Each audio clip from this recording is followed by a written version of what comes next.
बच्चों बहुत बहुत स्वागत है। आज हम लोग इक्विलिब्रियम ऑफ कॉन्ग्रुएंट फोर्सेस पढ़ेंगे। तो यहाँ दो शब्द सुनने को मिल रहा होगा आपको, उसका जरा मतलब समझ लेंगे तब ये टॉपिक समझना आसान होगा। पहला शब्द है इक्विलिब्रियम, दूसरा शब्द है congruent.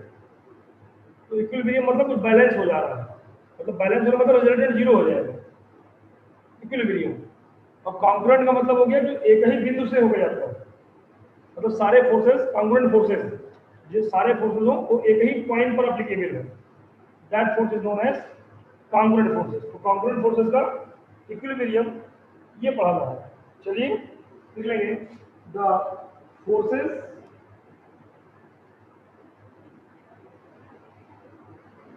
acting on the forces acting on same point acting on same point on a body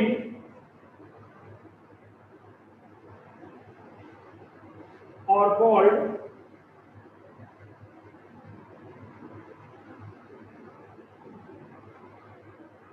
congruent forces। Congruent forces क्या होगा है? जो एक ही पॉइंट पर एक्ट कर रहे हो वो कॉन्ग्रुएंट फोर्सेस कहलाते हैं। अब जब ध्यान देंगे तो कॉन्ग्रुएंट फोर्स क्या समझ में आ गया? जो एक ही पॉइंट पे एक्ट कर रहे हैं। दूसरी बात क्या बता रहा हूँ, अगर किसी बॉडी पे बहुत सारे फोर्स लगे हुए हों और उनका रिजल्टेंट जीरो हो जा रहा हो तो उसका मतलब वो इक्विलिब्रियम में है, बैलेंसिंग है। ठीक है, पैराग्राफ चेंज। और number of forces act on body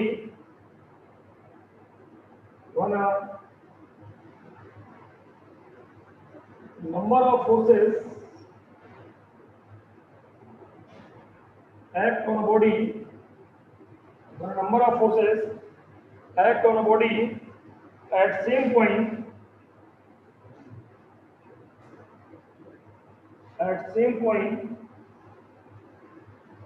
act on a body on same point and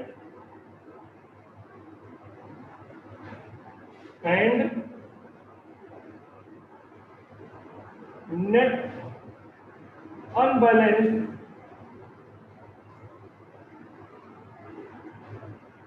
force is zero. Net unbalanced force is zero. Then body performs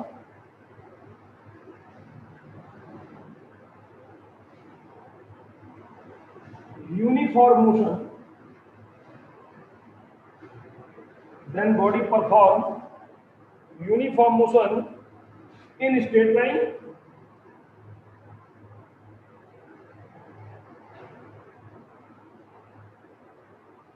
or in rest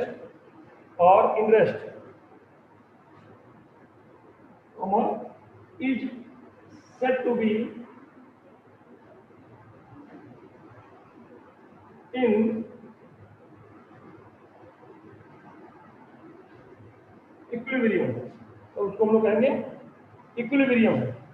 ठीक है, यहाँ पर आप ध्यान देंगे कॉन्ग्रुएंट फोर्स को underline कर दिए और इक्विलिब्रियम को अंडरलाइन कर दिए। तो इक्विलिब्रियम कब होगा भाई? इक्विलिब्रियम कब होगा? जब अनबैलेंस फोर्स जीरो हो जाएगा। इसका मतलब सारे फोर्स मिला करके क्या होगा? बैलेंस होगा तो रिजल्टेंट जीरो हो जाएगा, अनबैलेंस फोर्स जीरो हो जाएगा। ठीक है ना, तो कुल मिला के बैलेंस हो जाएगा। तो क्या होगा? बॉडी या तो यूनिफॉर्म मोशन करेगी और या तो रेस्ट में रहेगी।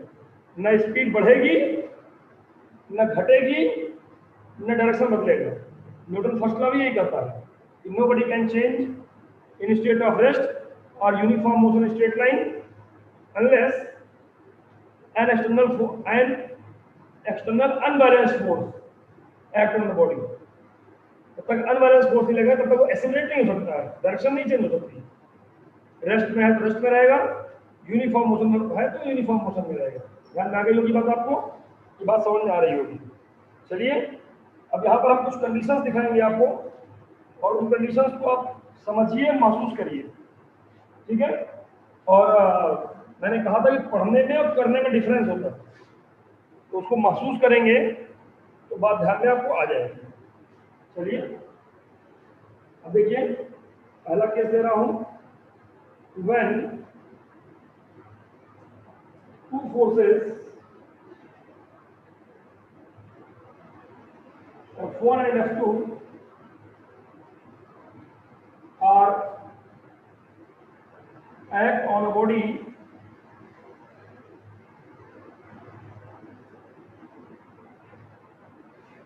at same point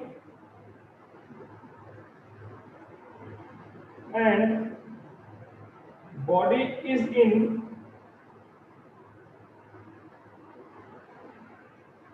equilibrium.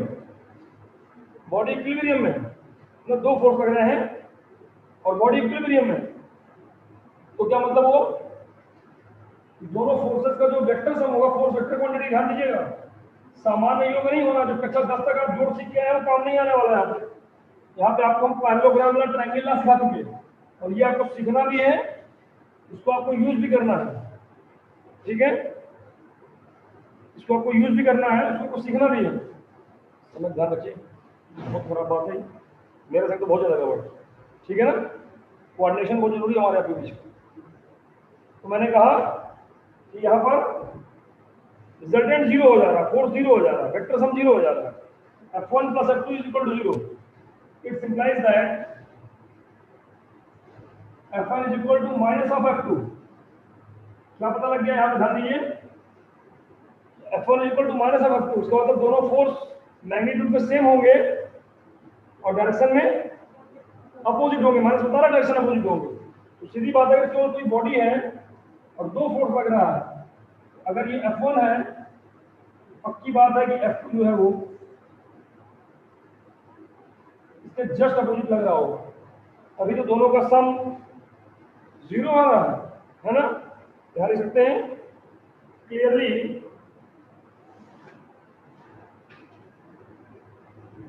two forces are of same magnitude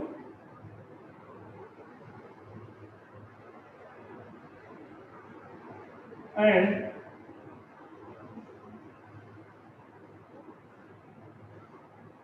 opposite in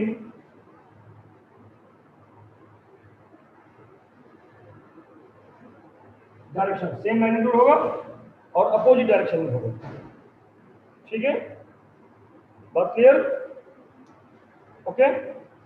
अब ध्यान देंगे, दो फोर्स का केस आएगा, मतलब एक बॉडी पर दो फोर्स लग रहे हो और वो बॉडी इक्विलिब्रियम में हो, इसका मतलब उन दोनों का वेक्टर सम जीरो हो जाएगा, रिजल्टेंट जीरो हो जा रहा है, टोटल फोर्स जीरो हो जा रहा है। और ये बता रहा है F1 is equal to minus of F2, इसका मतलब दोनों फोर्स इक्वल और अपोजिट है। उम्मीद है बात समझ में आई होगी। नंबर दूसरा केस लेने जा रहा हूं, केस नंबर 2 समझिए जरा। When three congruent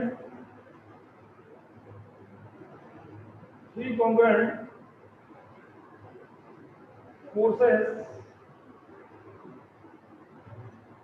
F1, F2 and F3 act on a body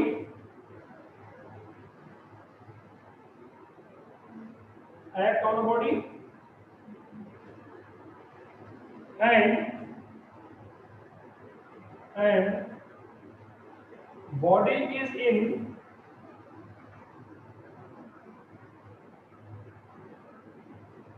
equilibrium and body is in equilibrium और बॉडी इक्विलिब्रियम में है, तो क्या मतलब हुआ भाई, तो क्या मतलब हुआ, सीधी बात है कि F1 प्लस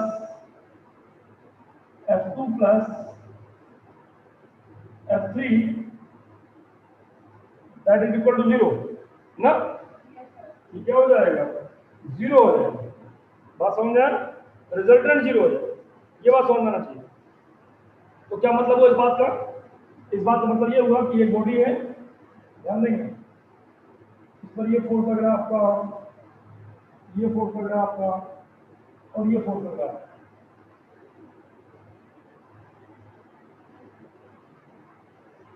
ये F1 हो गया, ये F2 हो गया, और ऑब्वियसली ये F3 हो गया। अब सम जीरो हो जा रहा है, अभी तो ये इक्विलिब्रियम में है, रिजल्टेंट जीरो, कोई एक्सीलरेशन नहीं हो रहा। तो क्या मतलब हुआ? तो मतलब ये हुआ कि F3 is equal to minus of F1 plus F2, ध्यान देंगे, लिखिए बस, F3 is equal to minus of F1 plus F2, मतलब F1 प्लस F2 का जो योग होगा, जोड़ होगा, वो F3 के बराबर और अपोजिट होगा, माइनस मतलब अपोजिट होगा। तो F1 और F2 को जोड़ें कैसे? तो जोड़ने के लिए पैरेललोग्राम लाता है आपको, बोलोगे ना, F1 F2 को जोड़ना है, पैरेललोग्राम बनाइए। ये जो वेक्टर होगा, दिस वेक्टर दैट इज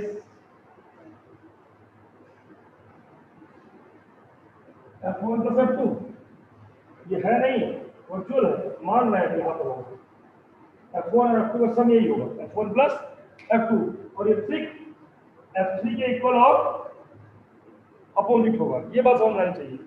एक बात और समझ आनी चाहिए आपको कि ये F1 है,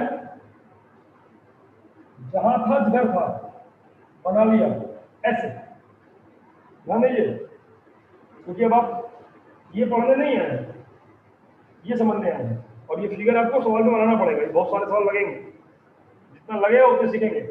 F1 कहाँ है? ये है। F2 कहाँ है? ऐसे है, ऐसे F1 के आगे से मैंने देखो F2 बना दिया, ये F2 बन गया, ये F1 हो गया, ये F2 हो गया, और जब F2 पहुंच गया तो यहीं से क्या बनेगा?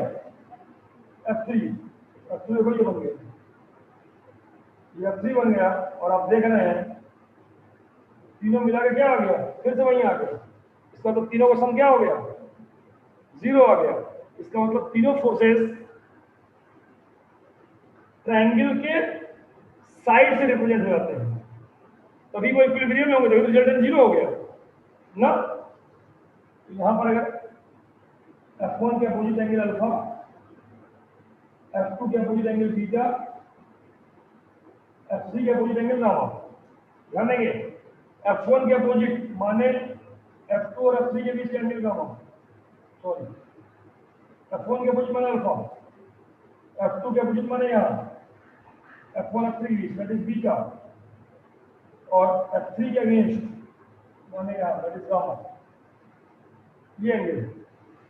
तो यहाँ पर समझना चाहिए, it is very clear, hence three forces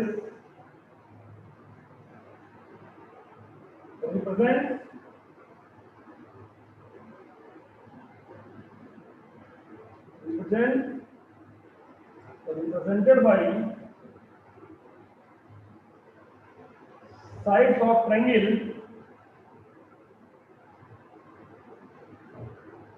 in same order. Sides of triangle in same order.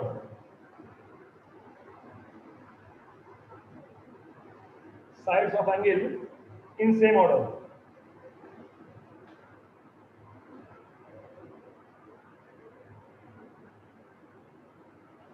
ठीक है? क्यों भाई? बात समझ आ गई? बहुत आगे बोलूं मैं? अब जरा बात पकड़िए।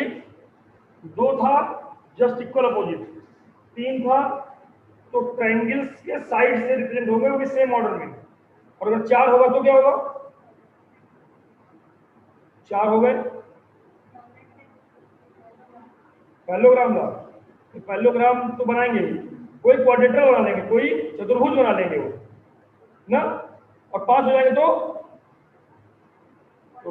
पॉलीगन बना लेंगे, सिक्स हो जाएंगे तो क्या होगा? ऑब्वियसली क्लोज होगा, रिजल्टेंट जीरो आ रहा होगा, क्या बनाएंगे? हेक्सागन बनाएंगे ना, और रिजल्टेंट जीरो हो जाएगा। और अगर n साइड होंगे तब, n फोर्सेस होंगे तब, दैट मेक्स 3 वाला ट्रायंगल, 4 वाला क्वाड्रिलेटरल, 5 वाला पेंटागन, 6 वाला हेक्सागन, ऐसे बढ़ते जाएंगे, और n वाला पॉलीगन, कई साइड होता तो पॉलीगन ना। Clearly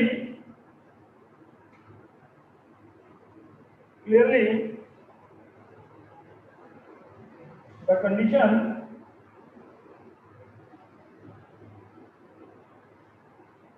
of n concurrent forces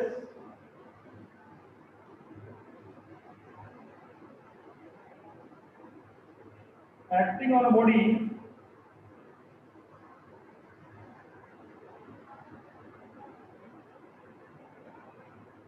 in equilibrium F1 plus F2 plus F3 plus dot Fn that is equal to 0, सारे फोर्सेस का क्या हो जाएगा 0। इसका मतलब sigma I is equal to 1 to n, that is Fi is equal to 0, सारे forces का 0 हो जाएगा। Hence these forces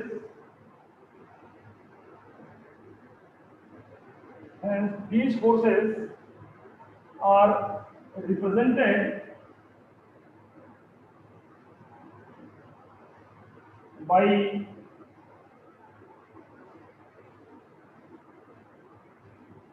sides of polygon in same order, sides of polygon in same order। तो आपको समझना चाहिए कि ये पॉलीगन्स के साइड से रिप्रेजेंट होंगे जो सेम ऑर्डर में होंगे। तो मैंने 2 के लिए बताया जस्ट इक्वल अपोजिट, 3 के बताया कि ट्रायंगल के साइड से रिप्रेजेंट होंगे, और इसी तरह 4 के लिए क्वाड्रिलेटरल, 5 के लिए पेंटागन, 6 के लिए हेक्सागन, या n के लिए पॉलीगन सेम ऑर्डर में हो जाएंगे, जहां शुरू होगा वहीं खत्म होगा, रिजल्टेंट 0 हो जाएगा। उम्मीद है बात समझ में आई होगी।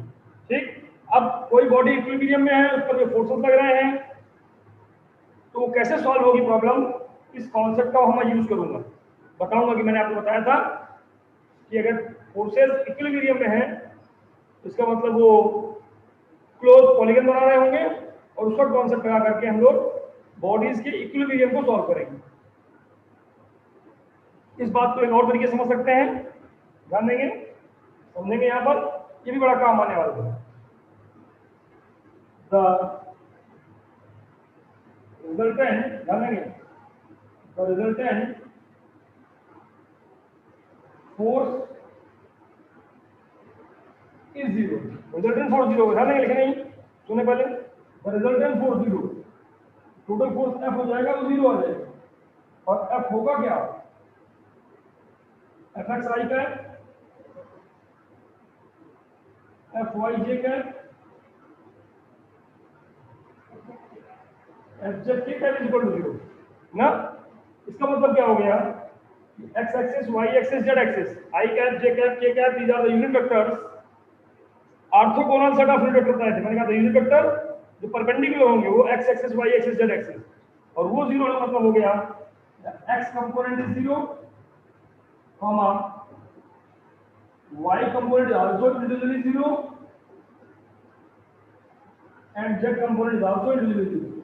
मतलब कंपोनेंट फॉर्म में भी हम लोग बात कहेंगे कि सारे फोर्सेस का जो रिजल्टेंट फोर्स होगा उसका x कंपोनेंट 0 हो जाएगा, उसका y कंपोनेंट 0 हो जाएगा, और उसका z कंपोनेंट 0 हो जाएगा।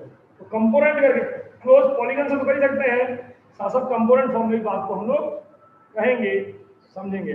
उम्मीद है बात समझ में आई होगी। आइए कुछ बातें आप लोग की लेते हैं, फिर हम आपको इस पर यूज कुछ दिखाना शुरू करते हैं।